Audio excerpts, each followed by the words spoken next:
All right. Hey, everybody. Welcome to the Motherdrive. This is episode 11. This is on mom life and life's challenges, but more importantly, burning the boat. I'm super excited to be here in the car per usual. As you know, I do this podcast from my car. And I'm excited to be here with Stephanie Davies, who is our guest. And I have been following Steph for an actual eternity online the last 10 years. So I'm excited to finally meet and chat with her. Stephanie is a self-proclaimed free spirit and a personal growth junkie. You know, she's just really carved out this unique path for herself by really going her own way in this world. So she's a certified life coach. She's a hypnotherapist and has EFT practitioner certification, as well as a certified yoga teacher and a Reiki practitioner. And she also has a bachelor's in psychology. The list is extensive, but also has gone to the School of Life. So, Steph, thank you so much for meeting with me today. Let's get straight into it. So I mentioned I've been following you for a long time, since 2013 to be exact.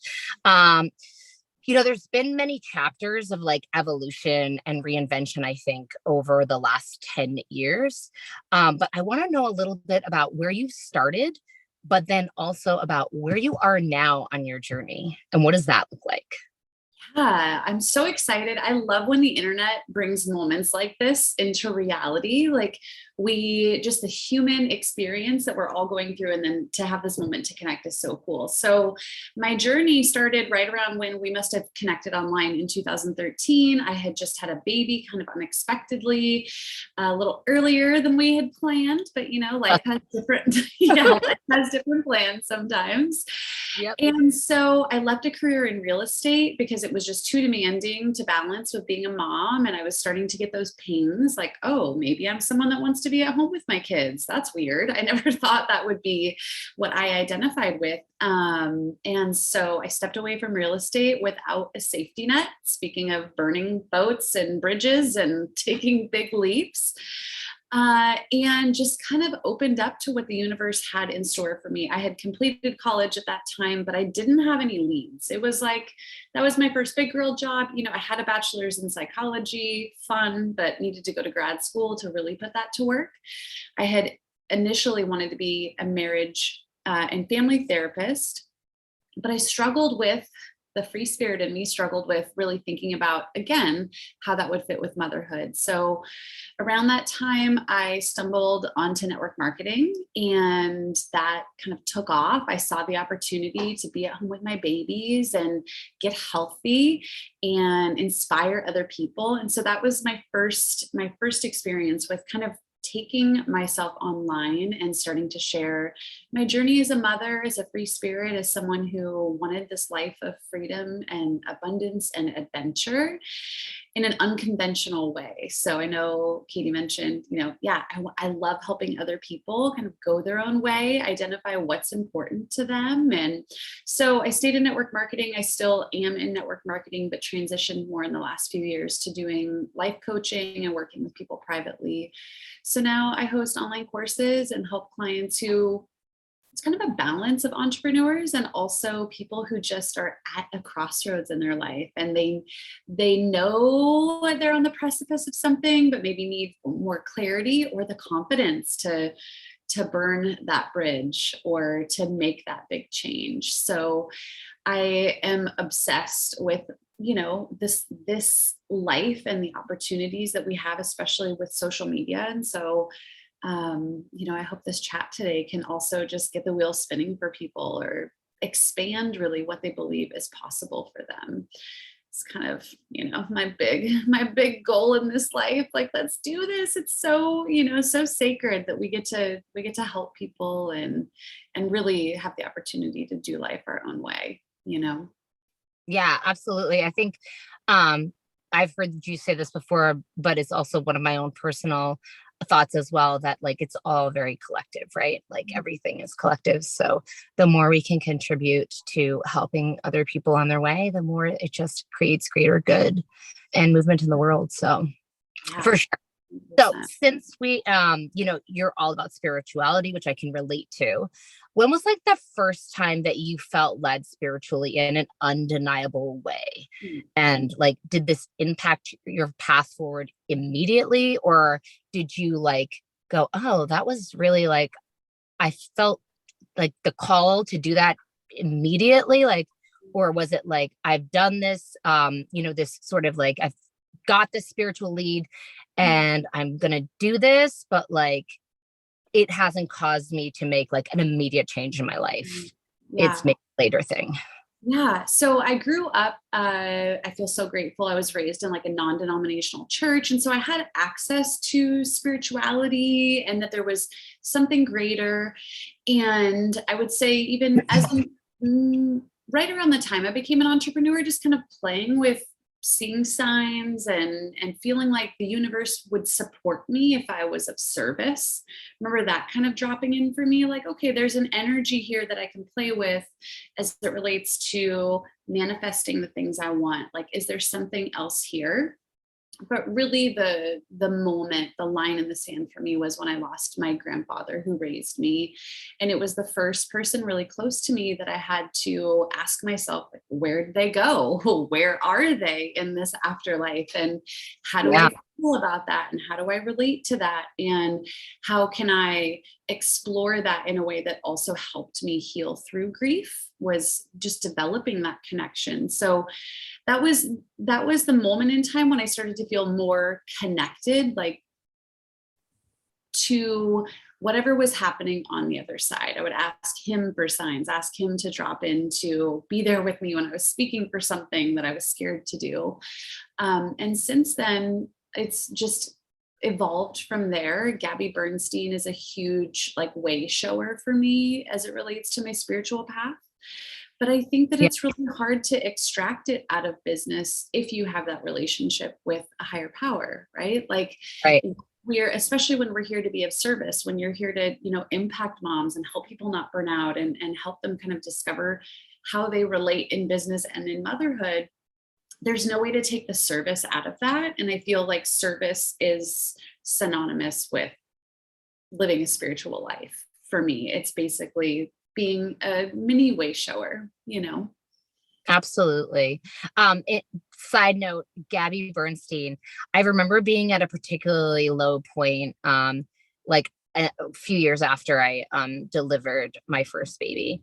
And I just remember actually asking God for help. I was like, something is like, I need help. Like, I need a sign.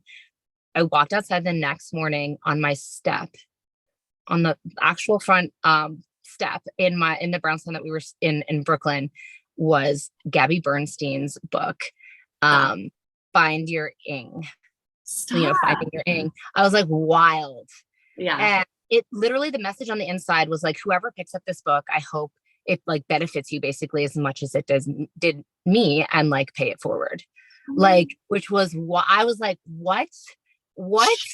She even talks about like the moment when books fall off the shelves. So Yeah. Like, there's your answer. And I read it immediately. I think I read it like in like literally 24 hours. It was like, I just consumed it and I started implementing things right away. And it was just like a major game changer. So I totally connect with that. I've listened to her an awful lot along the way as well. Yeah. So great. But yeah, shifting gears just a little bit. How do you feel like a motherhood has like informed your approach to business or contributed like to the offers that you deliver to your community or followers? Yeah. Well, I feel like it shaped it. It was the foundation, becoming a mother Mhm. and needing to have a business that was shaped around my life, right? Versus the other way around. I Mhm. had the privilege of getting to build it around what was most important. So I think a lot of my courses and the way that I coach people does come back to first identifying what we value. So for me, it was having kids, and I have a lot of clients that don't have kids, but identifying like what is most important to us in our lives. And then how does the part of our lives that is business fit in? Or how then are we providing for ourselves once we identify maybe it's freedom of location, maybe it's freedom of time because you want to volunteer at noon on a Tuesday. And so the programs and offerings that I have created for people, I think have just naturally come from that vantage point and that perspective, right? Like, how can we create a life of meaning and also have you be incredibly supported with Great. whatever way that is? Maybe it's not being an entrepreneur, but just being more intentional with how we spend our time and our lives. Yeah. I mean, for the women out there that are not entrepreneurs, like, Mhm. honestly, like, some people just feel called to do whatever it is that they're doing in Yeah. their, their professional, like, choice, right? Whatever that professional choice is. And it's like, how do you show value that you feel is like meaningful for the world, giving service, right? Beyond like whatever, the actual job description is or the profession. How are you being like the best version of that? And how do you feel the most clear in that position? Yeah. Um, Yeah, I it definitely, definitely doesn't only relate to entrepreneurs for sure. I've had clients who that are feeling really unsatisfied, even though that it was a job that they loved. And we can work on then like, well, if that's where you're choosing to show up, then how can you really show up and bring those values, bring your playfulness, bring your, you Mhm. know, deep That's a really good, like, just a really good nugget, because I think people often are like, oh well, I have to be an entrepreneur to do it. Like, no, you don't. You can do what you love, whatever that is, even if it's a job that's given to you by a company or whatever that is. You could still do it and still, bring yourself to it, like you said. I think that's really awesome. Well, yeah, um, and the free spirits of the world, we need you. yeah, We need you in those jobs, please, because we do. I would fail miserably. So thank you. No, absolutely. Like, I'm, not a doctor anytime soon, right? Yeah, Performing surgery. Like, that is not me. You know what yeah, I mean? So totally. We we need def- all kinds. Yeah. we need everybody. But yeah, so I'm glad that I got to ask you that question. But hypnotherapy, EFT, Yeah. NLP, life coach. So you have the certifications both on paper and in life. Like, what led you to get certified at each of these? And which one is your favorite, like, modality? Good question. Mm, So, for the first 7 years of being an entrepreneur, my strategy was really like learn tools, pay them forward, learn tools, pay them forward. And it worked in network marketing, it was working in my life coaching. But then I just desired, I love to learn, obviously, look at my rap sheet. Like, mhm. if I could get paid to be a student, that'd be great. Please, universe, maybe I'll put that on my 2024 vision board. Like, someone just pay me to learn. So Yeah. that's just a part of who I am, is this desire for more knowledge. But then there was just a moment in time where I was noticing that I had clients that we could get to a certain point, and then there was this intangible piece that we needed some more tools for. And that's the subconscious reprogramming piece that hypnotherapy and tapping can both help with. So sort of my way of not going to grad school and embodying being a therapist, but still having tools that can help people when they're feeling just that intangible wall. Like, why am I the way I am? What is this programming that I'm running on? So hypnotherapy, hypnosis can sound really scary, but it's one of my favorite tools and has been really powerful in my own healing, in my own success. So essentially it's deep meditation. It helps our brains relax, and it helps this you think about this part in your brain like a really high fence that blocks those programs that we're running on. Hypnotherapy helps you relax so deeply that we can get in there and insert some new programming. So you won't be bucking like a chicken. You won't be, doing any like weird stuff that we saw on TV in the 90s, I think. I think that's where it got the bad rap. Like, Yeah. yeah. Yeah, people are afraid, right? But the beautiful thing about your subconscious mind is it won't accept anything that it does not resonate with. So we use this tool to just insert these gentle new stories about how accessible abundance is to you, how you'd like to view yourself, your mindset. And so it's really meant to be a practice that's utilized daily, a few times a week for sure, to really carve out those new neural pathways, those new ways of being. So just like it's natural to brush our teeth every day, we want these other ways of thinking about ourselves and taking action to feel that easy, to feel that normal. So hypnotherapy is a really cool way to start to get at some of those things that we don't really know are holding us back, but we can feel are holding us back. Yeah, no, absolutely. Um, okay. So tell me about burning the boat.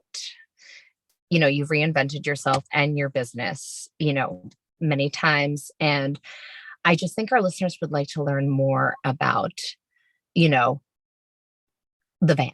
The van, the van. moment. The moment that led to the van, Yeah. and how did that go for you? Like transition your family to the van, and like traveling, educating, your kids still, and, just the practical also standpoint, because I love the idea. Like, I've heard so many stories about incredible, like, families that are traveling the world and all that stuff. But like, when I think about my children, I don't know how I would ever do it. Like, and I don't know how you did it. So I'm just like totally astounded. Like, how did you do it? Yeah. So to give a little backstory, it was 2018 and I had built all of the incredible success and hit all of the goals in my business. But somewhere along the line, I had been so caught up in the hamster wheel that I got a little off track with what I valued. And I had this itch to, get back to basics with our family. So as the breadwinner at that time, there was just a lot of pressure. I was feeling like I all of a sudden had kind of locked myself into having to work. We had built a really big life, and it was impacting my marriage. And the kids were still pretty little at that time, 2 and 5. My oldest was just finishing kindergarten, and I was like, "Let's sell the house and live in a van." And my husband was like, "I knew that you were a free spirit and a little wiggly at times, but okay, And so we took the leap and sold everything and moved the kids and ourselves into a van. And it was with a specific vision in mind. We had done the right thing and bought a big house in the burbs in a neighborhood that wasn't our first choice, but it was lower taxes and a bigger lot. And like all the things checked off on paper, but we missed this neighborhood that we actually live in now. It's kind of a beautiful glimpse into like the story has a happy ending, because we knew we wanted to be in this 1 mile pocket. And so we put all of our eggs in that basket and took the leap and burned that boat. And I think that's a powerful moment for people when we make a decision. So like, you see the vision, you know what you want. It's scary when you're like, I'm going to surrender, and then I'm going to take this leap, and I'm going to take this risk, and I'm going to have faith that it's going to work out. So we did it knowing we weren't going to be a forever van life family. And it was crazy the way the universe works. The first day that we were officially houseless, and we had this vision to have a van that was like beautifully built out, and it got stuck at the border in Mexico. And I'll never forget, it was like a week before we had to be out of our house. And my husband's like, the van is still stuck in Mexico. And mind you, it's a shell. We haven't even built it. Doesn't have a toilet, doesn't have beds, doesn't have seats for the kids. And this is a great example, though, that when we are committed to a vision and when we commit to feeling peace with the decision that we make in our lives, we're like, okay, we have to have there has to be a creative solution here. So we ended up finding this like 1998 blue velvet seats, pinstripes down the side van, and it was perfect. So we traveled down the West Coast, and the first day we were officially houseless. We came and viewed the house that we live in now, and put an offer, got offer accepted within a few days. So then we got to travel knowing that in 3 months we're going to have a roof. So let's just have fun and explore. So we were in the van July to September, October. And so, the kids missed a month and a half of school, but we were like, we are in the school of life right now. This is enough. for them. We were going to museums and, just like letting the day take us where it would, and also showing them a life of alignment for us. Like we were showing them, like, sometimes you take big leaps and you bet on yourself, and here's a dinosaur museum in the middle of nowhere. And so at that point in time, we didn't really have to worry about their education. But also felt like the school of life was serving them well. Yeah. Totally. So, logistically, there were some nightmares. There were some nights when my husband and I were, everyone was peeing in a bucket because our toilet was broken. And we're like, did we do the right thing? Are we good parents? But ultimately, we survived. And I'm so grateful that we did it when they were that small and we just had that freedom, It's also so good. It's just so good because I bet that those like kids are resilient, and those moments, like they'll probably look back on and be like, well, that was wild. That was so fun, like when they're like in their 20s, they're going to think back and look at the pictures and the videos and be like, that was awesome. Like my parents were awesome, I hope they're like that, or like my parents are nuts. Either way. Yeah. It's all good, because it's the same. Because if you think about it, right? Like, look, you guys had a great time in the van, but also like, that's like what everyone does when they're like also in their late teens, early 20s is explore. And, that's a really cool thing to have gotten to experience with your parents. You know what I mean? Because like, how how much exploring you do in your 20s, like what part of that are your parents? Like you got that early sort of, experience with them. It was very unique. I love it. I think it's super cool. It might bite me in the butt when like they want to go live in vans and I just want them to be near me, but it's fine. We'll support them. That's true. You'll just have to concede. It's fine. So tell me about the challenges that you faced along the way. Like, what do you think is the biggest challenge that you've had to face so far? When it comes to like your family or your business or whatever, what's the biggest thing that you had to confront and work through? I think for me, and hopefully this is a universal experience that can serve others, but it's really just myself, right? Like being my own toughest critic, being my own competition. I'd say one of the hardest things I have gone through is, real life, really hard stuff. Like we dealt with some diagnosis stuff with my daughter going through epilepsy, and I had a weird diagnosis soon after. And so just like life, right? Realizing as we get older that we're not invincible and that things happen. And it's been a huge learning experience to say, okay, those things really like took the wind out of our sails for a while, but that's like a normal part of life. And I don't really feel like there's room these days to slow down, to go into the cave when we need to, right? Like to let other people support us and to not be high performers all the time. The internet wants to see everyone doing great. And so I think we've lost a little bit of that as a society. I know that was my experience, was just being hard on myself, but life was hard, Yeah. Like, make it any easier or make that season pass any sooner. But I would say, just life happening and the lessons that my husband and I are extracting from that season, because we're coming out of it and feeling more energized and like we have more to give.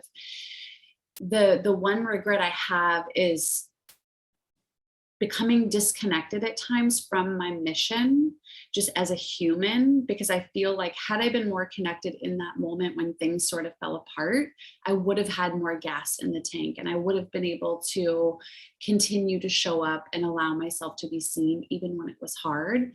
But then I know that everything happens for a reason. And there will be a moment in my 40s when I have to call on that reminder, like stay focused on the vision and what you want to leave here for your children, in your work, in the impact you're here to do.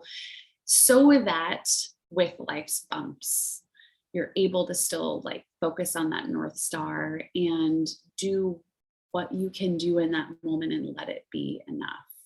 So life was be a gauntlet sometimes, Oh, it really can.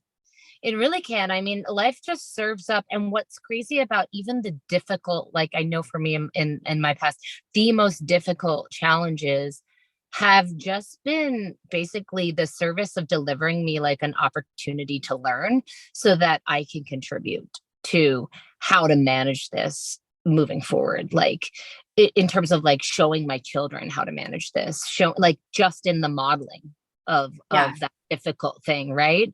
And even like you said, to your point of like you needed to take some time, it was difficult for you to go into the cave, but like next time, you show them this is the path to the cave, right? Like and that's okay, giving yourself permission a lot of times to disconnect, to do what needed to get done, and not feel so guilty or whatever about it. Yeah, I don't know. I feel like in my life, most difficult times, that's kind of been always the message underlying for me, anyways. Yeah. It can soften things. Like I really hate the term that everything happens for a reason, because those things were so hard for us. And I don't believe we exist in a universe where a God, a higher power would like put you through something like that on No, purpose. agreed. But we can make meaning out of these things, I think, is the beautiful part Yeah. of it. We can choose to show up for the lesson. We all know those people in our lives that don't, Yes, and absolutely. Okay. so there. So yeah, so shifting gears just a little bit, in a different direction, I want to talk about communities because um you're really great at building them, right? So what do you think, like when you start to when you're going to build a community, right? Like what is the um recipe that you sort of use to strategize to approach creating the community that you want to build, right? So that people can collaborate properly and have the right vibe and the right connection. Like, what is your secret sauce to building a Hmm. community? Okay, I've never been asked this question, and I'm obsessed right now. I feel like this could be a whole episode. So I'm gonna say there are three things. Number one is learning how to be authentically yourself, because people can sense when you're not, right? So they want to be a part of that. Because I feel like hopefully there's a shift in society from cancel culture to just like existing with people who disagree, who are different, and who we don't totally agree with on all things. It's my hope, at least. But being yourself makes you a magnet. So learning how to get right with the things that maybe you've disconnected from or that you don't accept about yourself. Number two is then creating that vision. I'll never forget someone sharing about like your vision is like a train. You don't have to already be to the destination. You can say like, I am creating this community. We are about this, this, and this. When behind the scenes, you're like, it's just me. I'm the community, because you Yeah, have to yeah. start the community. No community starts with more than the first person with the vision. So having a vision for what is the community that you want to build, whether it's your friendships or it is in business or in your neighborhood with other moms, like what do you want to create? What does that feel like? Get people excited and on board with that. And then the third piece is seeing people, like be the person then that builds the relationship. So when I first started network marketing, all the things, cold messaging, invite. And I was like, barf, I'm going to be out of here. And that's where I learned to build relationships. That's where I learned to be very intentional, no longer dodge people at Target when I saw them, actually Yeah. just look at them and say, how are you? I learned how to be a better person that made people feel valued, so that then when they did see I was doing something in either of my businesses, they were like, Steph's a person who cares. Steph takes time to ask me questions and see what I need. And so now I'm going to invest in her, whether it's dropping a meal at my door when my family is struggling or joining some sort of online community. So thank you for that question. That was like, I'm inspired now. I'm like, oh yeah, I got to go do these things to create. Yeah, but I mean, that's like one of the really cool things. I remember when you were going through, like decided to remove your implants. And I remember that whole journey. And that was such an amazing thing to watch you from like out of the gate, because you made this decision and you were so authentic about what it took to execute that decision, the emotional aftermath, and all of the healing process. Like, I have actually spoken to a girlfriend of mine who's getting her implants removed about that process, about talked about you. And so like we never know how much our stories are and our authenticity is being shared among others out there to help them, use it as a guide. It's like we just don't know when we're being used as like a light for someone. So I think that like that's been the incredible thing about watching your community, is that you are a light, but you're also like igniting a fire for others, right? With this community. And that's been like super amazing to watch and inspiring by the way. So cool to hear.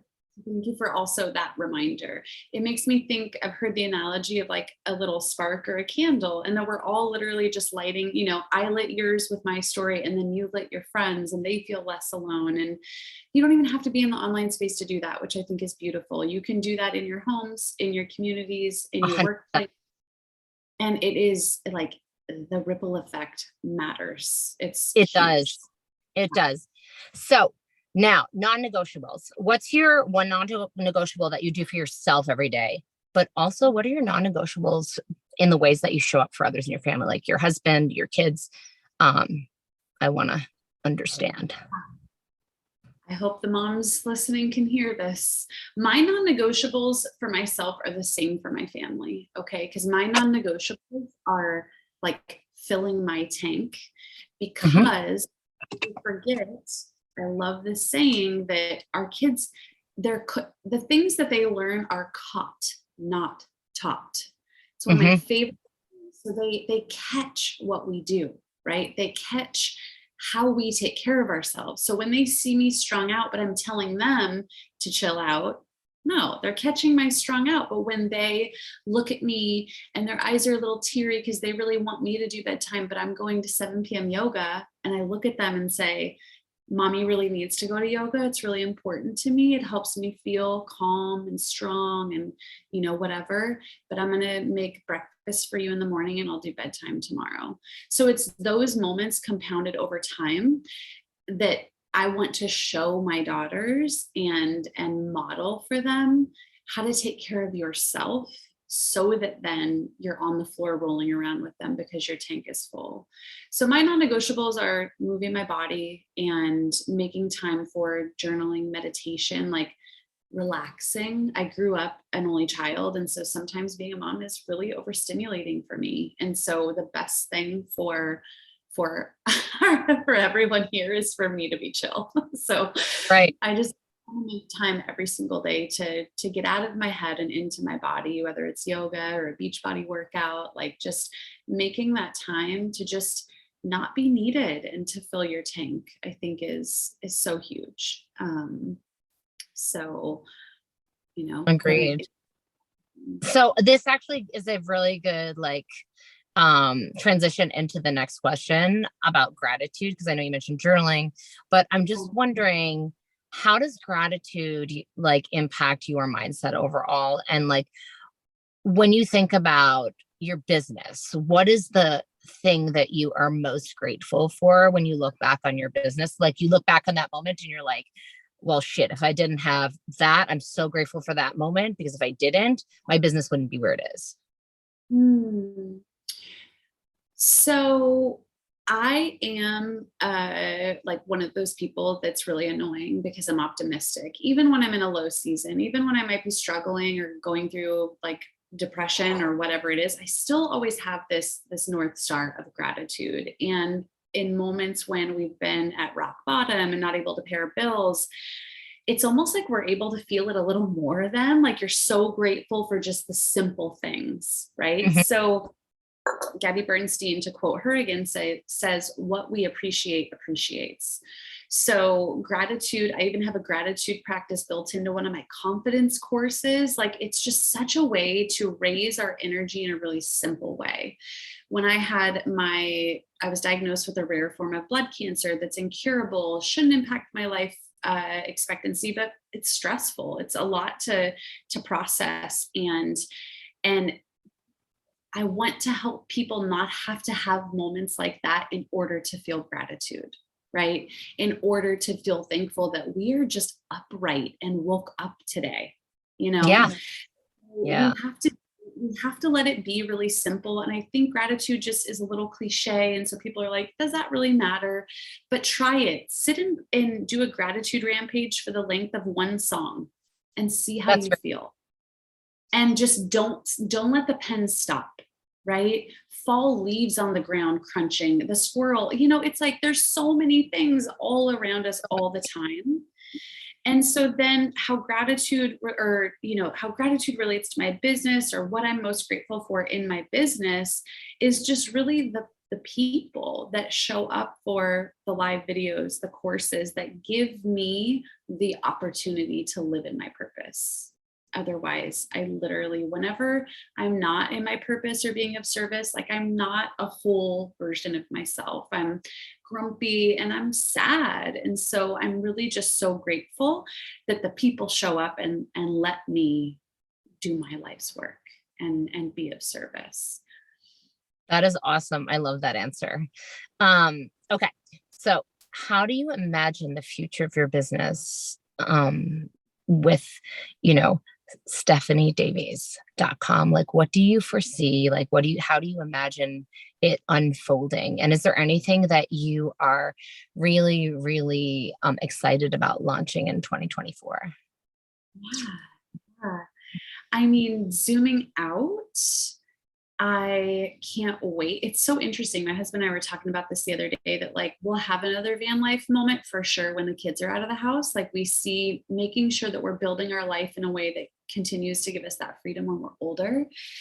But I love to speak on stages, and I get excited when I see people like Mel Robbins or other examples of women in powerful positions, in visible positions, aging and still being relevant and helpful. I think that can be, a hard thing as an aging, growing woman in this society, is to believe that we can stay relevant and important. And I do believe that. So, I'm stoked to continue to speak, and I don't know, maybe do a TED Talk one day. We'll see. Yeah. Super inspired in this moment to be on this podcast talking with you, because my podcast is going to relaunch next year in January. Yeah. So the Go Your Own Way podcast will be back in action next month. And also I have a signature course called Vision Action Academy, which is the process that got us out of our rock bottom and taught my mother taught me how to make vision boards as a kid, but I really took a step back and I was like, what really goes into creating a life that is meaningful and has purpose and is sustainable? It's not the vision board that then is collecting dust by February 1st. Like, how do we actually create sustainable change in our lives? So that launches every January, February, and then also in the fall. So just super excited to continue to get that in the hands of people who need it, who want to feel like they have direction and purpose, and that they're proud of what they're doing, even when the steps are small.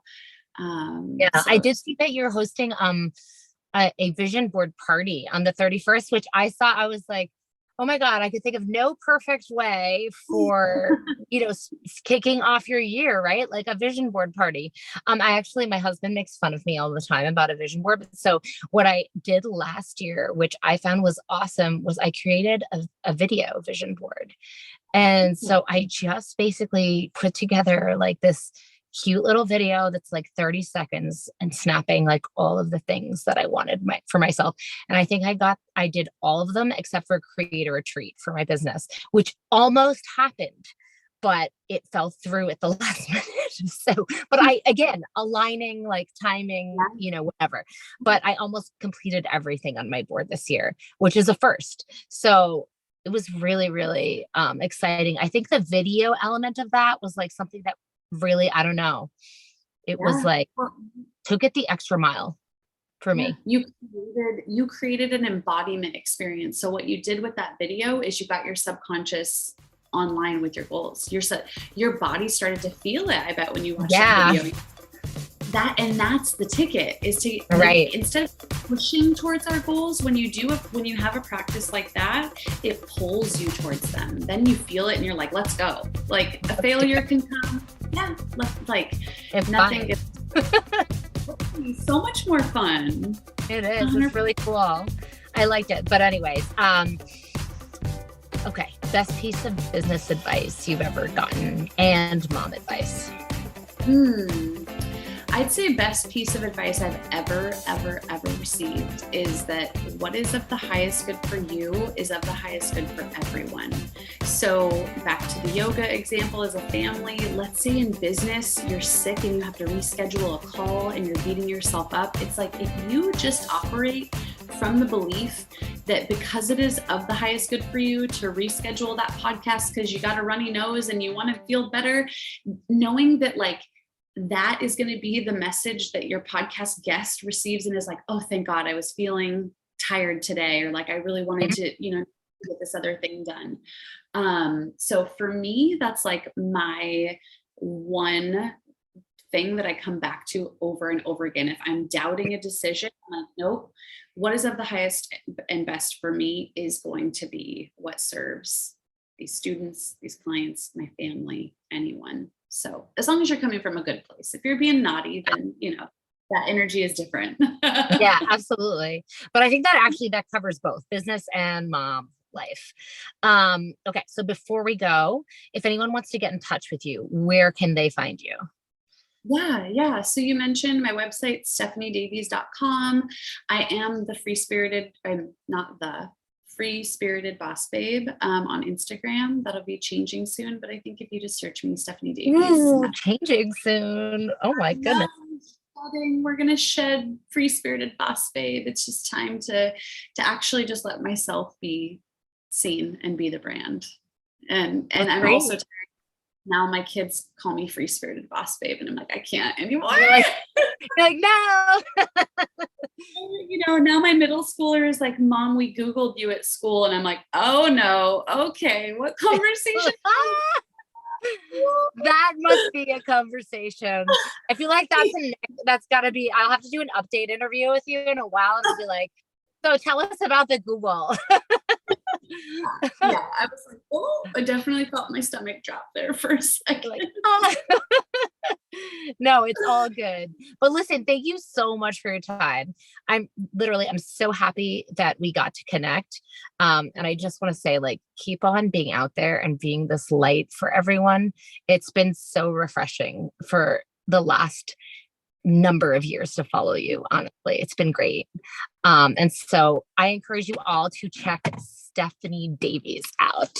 And with that, we will say goodbye.